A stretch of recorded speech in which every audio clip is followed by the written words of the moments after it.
ప్రభాస్ టాలీవుడ్ ఇండస్ట్రీలో డార్లింగ్. ప్రభాస్ హీరోగా ఎంట్రీ ఇవ్వడానికి కృష్ణంరాజు కారణమని అందరికీ తెలిసిందే. కృష్ణంరాజు నట వారసుడిగా ప్రభాస్ అంచెలంచెలుగా ఎదిగి ఈరోజు పాన్ ఇండియా స్టార్‌గా నిలబడ్డాడు.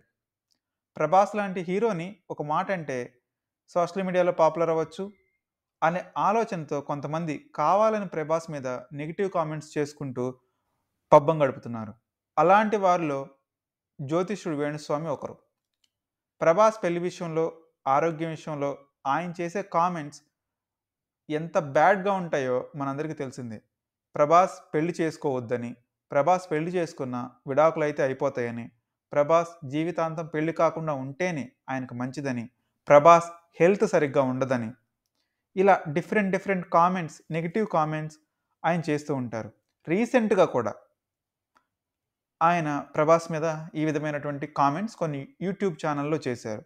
వీటన్నిటి మీద కృష్ణంరాజ్ సతీమణి శ్యామలాదేవి గారు కొన్ని రియాక్ట్ అయ్యారు. అందులో భాగంగా కృష్ణంరాజు గారు పోయిన తర్వాత శ్యామలాదేవి గారు అసలు బయట కనిపించడమే చాలా వరకు మానేశారు.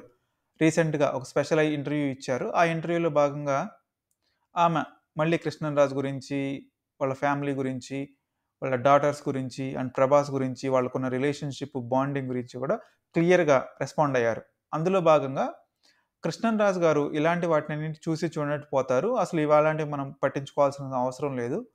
వీళ్ళందరూ కూడా ఒక పిచ్చుకల్లాంటోళ్ళు. వాళ్ళ మీద మనం బ్రహ్మాస్త్రం అప్లై చేయాల్సిన అవసరం లేదు. వాళ్ళనొదిలేయండి. కనీసం వాళ్ళు మంచి పేరు చెప్పుకొనైనా గానీ డబ్బులొస్తే వి ఆల్ ఆర్ హ్యాపీ అని చెప్పేసేసి చెప్తూ ఉండేవారు. అదే విధంగా వేణుస్వామి కూడా అలాంటి కోవలోకి చెందినవాడే. ప్రభాస్ జాతకంపై, జీవితంపై ఆయన ఇష్టం వచ్చినట్టు మాట్లాడుతున్నాడు. ప్రభాస్ జాతకం కేవలం అతని తల్లి దగ్గర మాత్రమే ఉంది. అది ఇప్పటివరకు మేమే చూడలేదు. మరి అలాంటప్పుడు ప్రభాస్ జాతకం గురించి ఆయనకెలా తెలిసింది? ఆయన దగ్గరికెలా ఎళ్ళింది? ప్రభాస్‌కి ఆరోగ్యం బాగోలేదని, ప్రభాస్ జీవితం ఏమి సరిగ్గా ఉండదని, ప్రభాస్ పెళ్లి చేసుకోవద్దని, ఇలాంటి కామెంట్స్ పబ్లిక్‌లో ఎలా చేస్తారు? యూట్యూబ్ ఛానెల్స్‌కి ఇచ్చిన ఇంటర్‌వ్యూస్‌లో ఎలా ఇస్తారు? అనే ఒక రకమైన ఆవేదనైతే ఆమె చెందారు.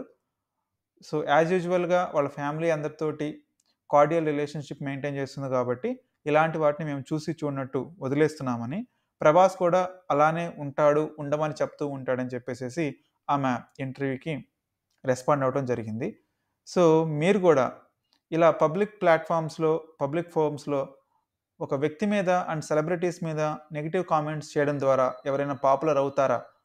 అనే దానికి దయచేసి లైక్ చేయండి, షేర్ చేయండి అండ్ కామెంట్ చేయండి మీ అభిప్రాయాన్ని. Thank you.